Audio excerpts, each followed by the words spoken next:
Bab 2751. Melihat Charlie akan datang, Pollard menyapanya untuk duduk di sampingnya. Kotak berlian klasik Mansion adalah yang termewah di seluruh Mansion. Meja makan bundar yang besar bisa memuaskan setidaknya 20 orang makan pada saat yang sama, sehingga terlihat agak lengang saat 3 orang duduk. Setelah Charlie duduk di sebelah Pollard, Pollard melihat ke seberang Melba dan berkata, "Melba, kita hanya bertiga. Mengapa Anda duduk begitu jauh? Duduk di sini." Melba berkata dengan malu-malu, "Aku akan duduk di sini." Di sini, dengan meja sebesar itu, canggung bagi 3 orang untuk duduk bersebelahan. Pollard menggelengkan kepalanya tanpa daya, dan berkata, "Saya tidak memaksa, itu terserah Anda."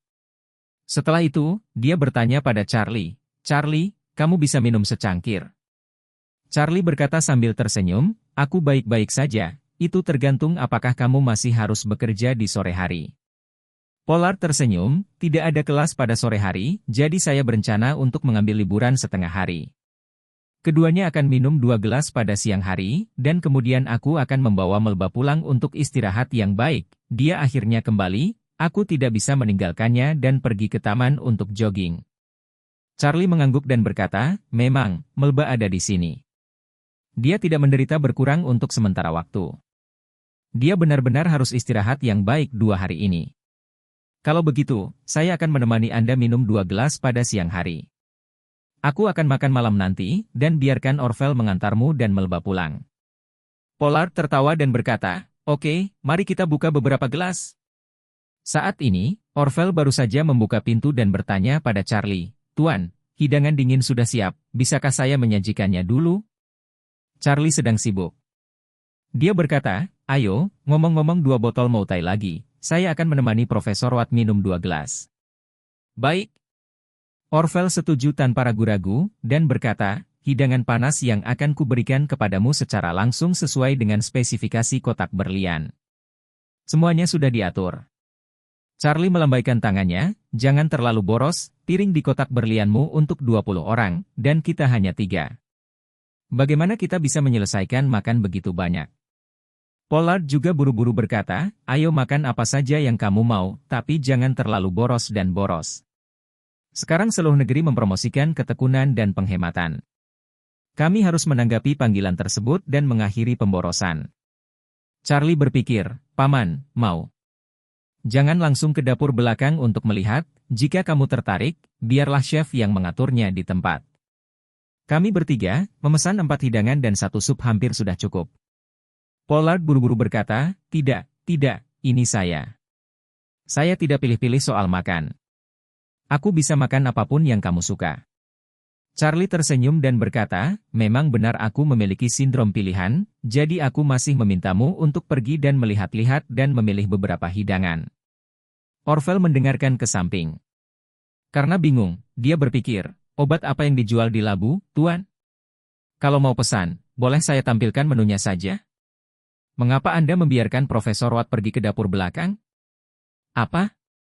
Secara umum, sebagian besar dapur belakang restoran dilarang untuk dikunjungi pelanggan, dan Classic Mansion tidak pernah melakukan proses operasi ini.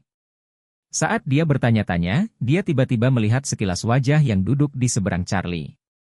Namun, Melba, yang sedikit mengernyit dan memasang ekspresi sedih, tiba-tiba mengerti di dalam hatinya. Ternyata guru ingin memisahkan Profesor Watt ini dan tinggal berdua dengan putrinya. Memikirkan hal ini, Orville buru-buru berkata kepada Pollard, "Profesor Watt, Anda adalah tamu terhormat guru.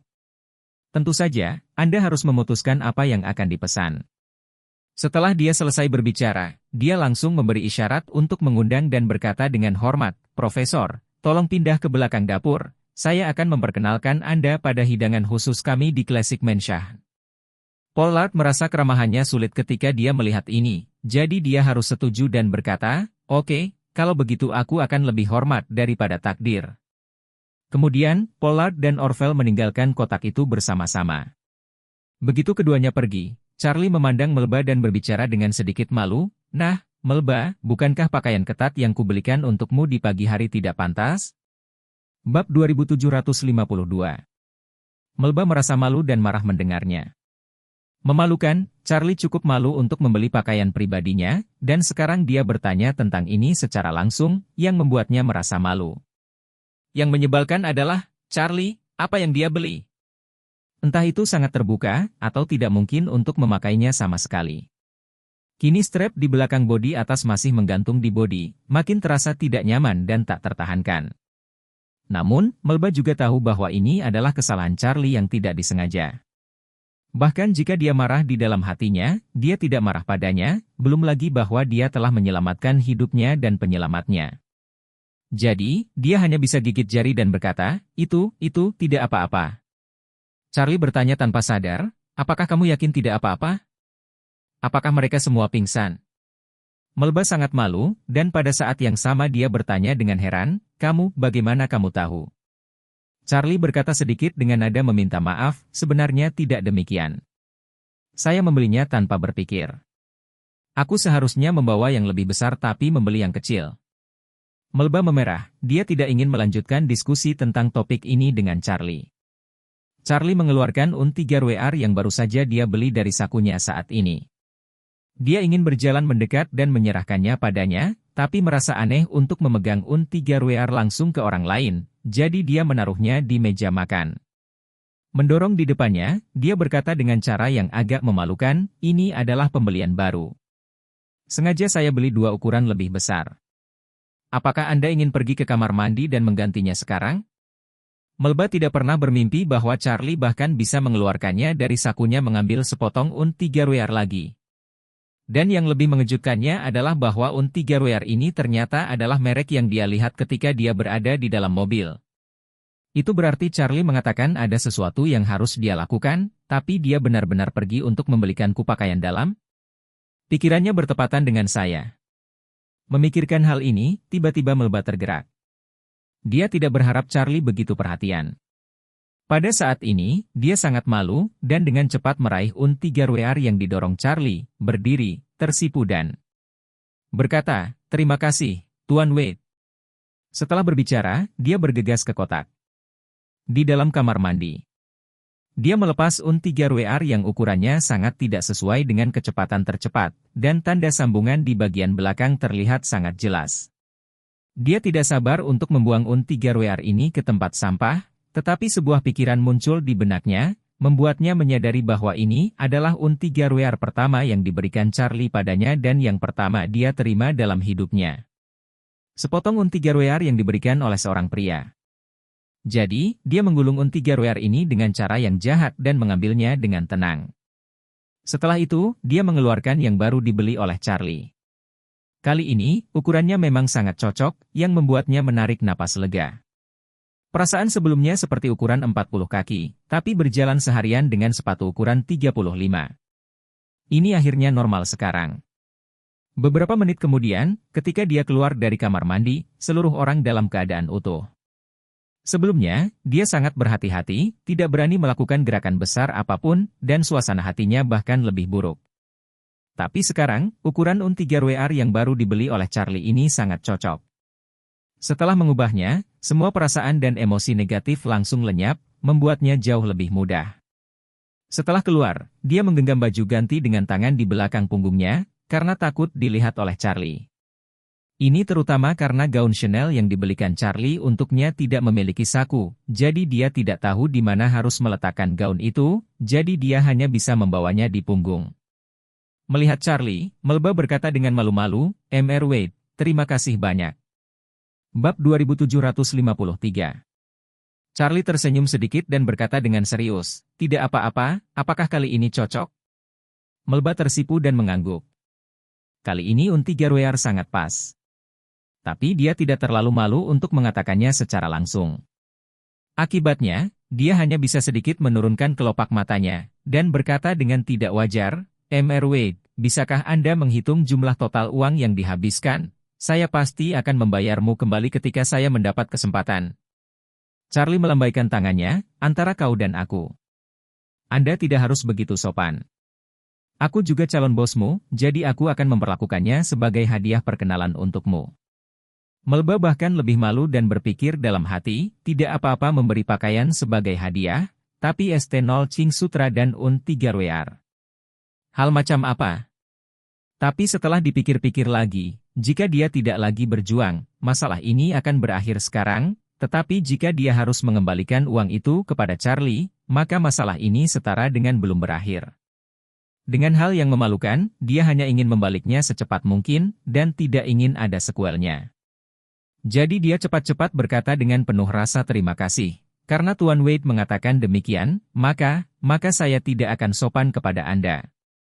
Setelah berbicara, dia dengan cepat berbalik dan menyembunyikan pakaiannya pada saat bersamaan. Sebelumnya, dia menundukkan kepalanya dan kembali ke kursinya.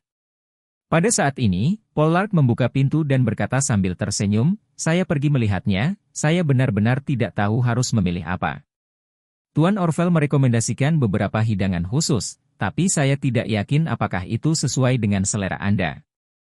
Charlie tersenyum dan berkata, "Makanan di sini rasanya enak. Jika Anda merasa tidak enak, Anda bisa memesan yang lain." Seperti yang dia katakan, Orville masuk dengan 4 botol minuman keras Moutai berusia 30 tahun secara langsung, dengan hormat. Berkata, "Master Wade dan Profesor Watt, kalian berdua akan minum ke-4 botol ini dulu, dan saya akan membawa lebih banyak jika kalian tidak punya cukup." Pollard buru-buru berkata, "Oh, Tuan Orville, saya tidak punya banyak alkohol.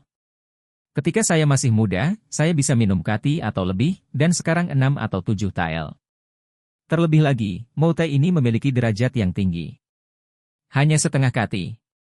Orville berkata sambil tersenyum, "Profesor Watt, meskipun alkohol ini memiliki kandungan alkohol yang tinggi, tetapi Anda tidak dapat berhenti meminumnya, Anda dapat membukanya dan minum beberapa gelas lagi." Pollard dalam suasana hati yang sangat baik, dan terus berkata, "Oke." Lalu minum beberapa gelas lagi.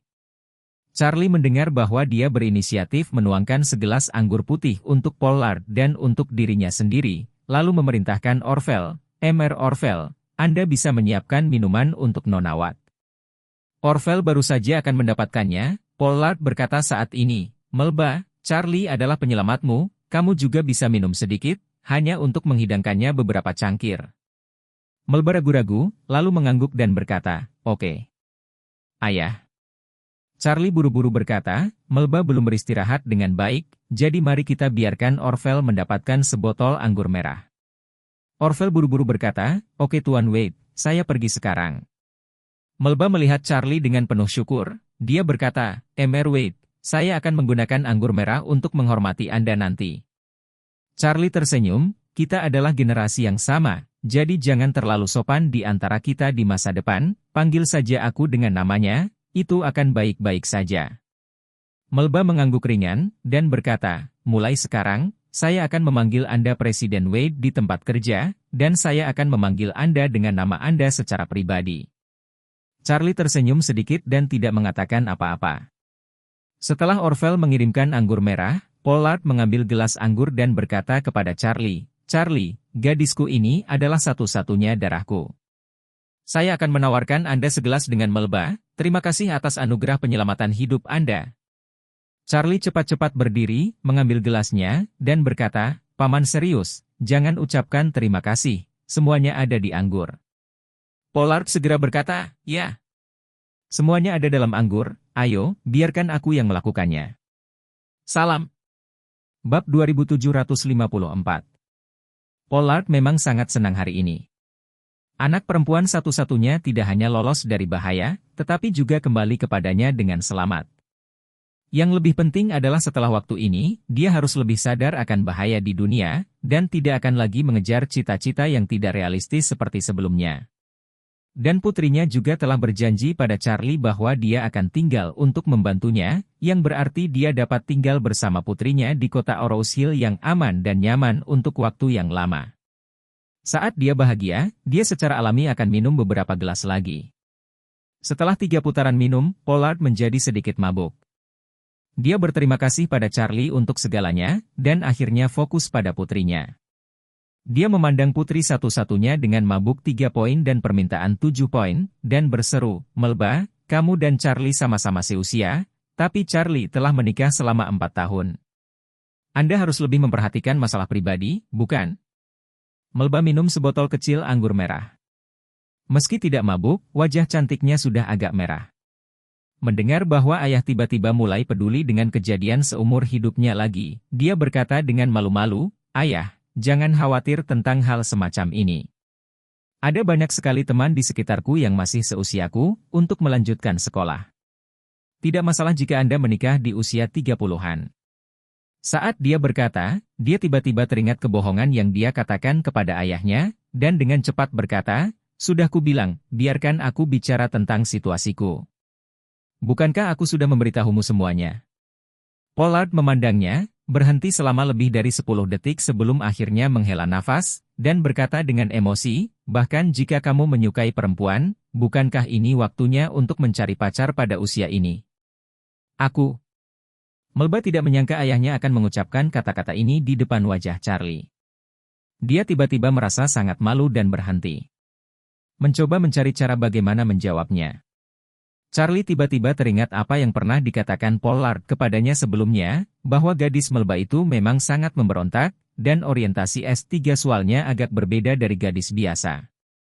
Memikirkan hal ini, hal pertama yang terlintas di benak Charlie adalah dua sandera wanita lainnya yang dia lihat dalam tahanan Hamid, di Suriah. Jadi dia berkata tanpa berpikir dan bertanya, "Melba, Syria, kamu punya dua teman wanita lainnya, apakah salah satu dari mereka adalah separuh kamu?" Melba mendengar ini, dan seluruh orang tertegun selama beberapa detik. Setelah jeda yang lama, dia kembali ke akal sehatnya dan berkata dengan malu, "Tuan. Wait, apa yang kamu bicarakan? Itu adalah teman sekelasku, bagaimana bisa ada kekasihku?" Dia tidak menyangka Charlie merasa lega ketika mendengar ini, dan berkata dengan emosi, "Oh, tidak apa-apa jika kamu tidak punya, tidak apa-apa jika tidak." Pollard bosan dengan segelas anggur saat ini, lalu mengangkat tangannya ke udara. Menandatangani dan berkata, "Sebenarnya, ayah juga telah melihatnya sekarang. Sekarang masyarakat ini, situasi ini sangat umum. Di banyak negara, mereka sudah bisa menikah secara resmi, termasuk Amerika Serikat. Jika Anda menemukan orang lain yang Anda sukai, Anda bisa mendapatkan akta nikah Anda di Amerika Serikat." Melba sangat malu dan berkata dengan cepat, "Oh, menurutku kamu pasti terlalu banyak mabuk, kamu bisa minum lebih sedikit." "Saya tidak minum terlalu banyak," Pollard berkata dengan serius. "Nyatanya, kata-kata ini telah tersimpan di hati saya sejak lama. Saya selalu ingin memberitahu Anda bahwa saya tidak menemukan kesempatan. Anda baru saja kembali dengan selamat hari ini. Saya harus mengambil kesempatan ini untuk berbicara dengan Anda. Berbicara dari hati saya." Tanpa menunggu jawaban Melba, dia melanjutkan, "Apa yang sebenarnya ayah harapkan adalah kamu bisa bahagia dan sehat, bukan kamu harus hidup seperti yang aku inginkan. Hidup itu singkat, ikuti saja, dan jalani dengan cara favoritmu sendiri." Bab 2755. Berbicara tentang ini, dia menuangkan segelas anggur untuk dirinya sendiri, meminumnya dalam satu tegukan, dan kemudian berkata, "Ayah juga memperhatikan beberapa gadis asing yang berada dalam situasi yang sama denganmu selama periode ini. Saya menemukan bahwa hidup mereka juga sangat bahagia. Diberkati dengan kebahagiaan, mereka juga menerima pengertian dan dukungan dari teman dan anggota keluarga mereka. Beberapa bahkan telah menikah secara resmi dan hidup bersama secara terbuka dan jujur. Bahkan banyak pasangan dalam situasi ini yang memilih menggunakan metode tabung reaksi untuk memperbanyak keturunannya.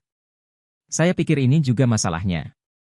Solusi yang sangat baik yang tidak hanya dapat memenuhi kebutuhan pemilihan pasangan Anda, tetapi juga memungkinkan Anda untuk melanjutkan darah Anda, membunuh dua burung dengan satu batu, bagaimana menurut Anda?"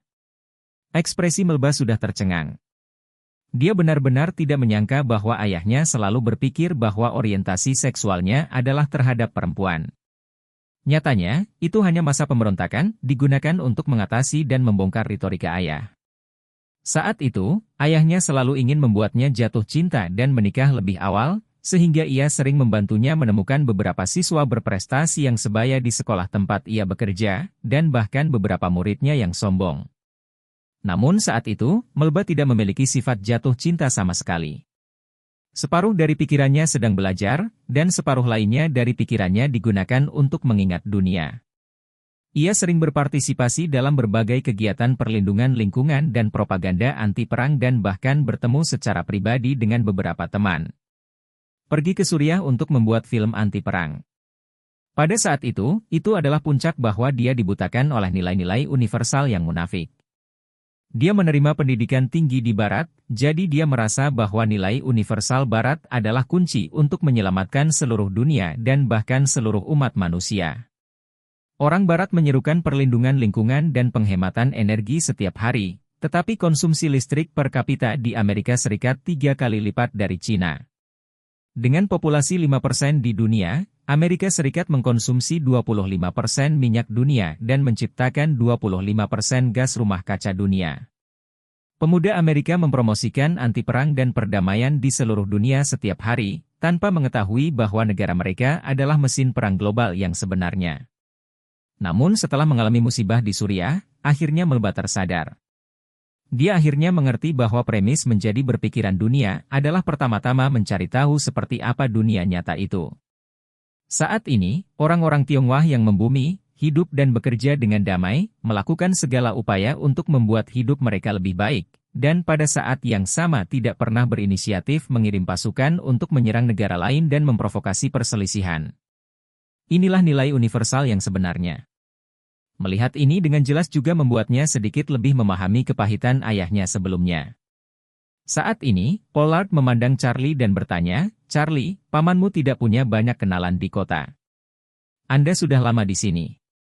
Jika Anda memiliki gadis yang cocok di sisi Anda dapat memperkenalkannya dengan Melba." Charlie mengangguk, tidak tahu bagaimana sebuah wajah muncul di benaknya, jadi dia berkata dengan serius, "Paman, aku kenal seorang gadis yang baik. Dia memiliki kepribadian yang mirip dengan Melba. Namanya adalah Siu, Melba, dan Siu. Namanya terlihat cukup bagus." Untung, Pollard, yang sudah mabuk, bertanya cepat, "Apakah dia juga menyukai perempuan? Jika demikian, beritahu saya. Perkenalkan mereka dan biarkan mereka bertemu satu sama lain." Charlie malu-malu dan berkata, "Saya tidak tahu ini untuk mengatakan yang sebenarnya. Saya tidak memiliki kesempatan untuk bertanya padanya." "Oke," Pollard mengangguk dan berkata, "kalau begitu Anda harus menganggapnya serius sebelumnya. Terima kasih banyak." Melba tidak menyangka bahwa ayahnya mulai membuat Charlie mengenalkannya pada seorang pacar. Dia mengumpulkan keberanian yang tak tertandingi dan berkata, "Ayah, sebenarnya ada hal-hal yang tidak saya ceritakan dengan jelas." Pollard tiba-tiba terkejut setelah mengetahui apa yang sudah dia ketahui tentang putrinya, dan bertanya dengan gugup, "Adakah yang lebih eksplosif untuk diberitahukan kepadaku, Melba? Meskipun ayahmu belum terlalu tua, hatinya tidak mungkin terlalu kuat. Bisakah Anda memberitahu ayah Anda apa yang terjadi?" Melba menunduk dan tidak berani menatap Pollard. Dia menjelaskan dengan rasa malu, "Sebenarnya, saya tidak terlalu suka perempuan.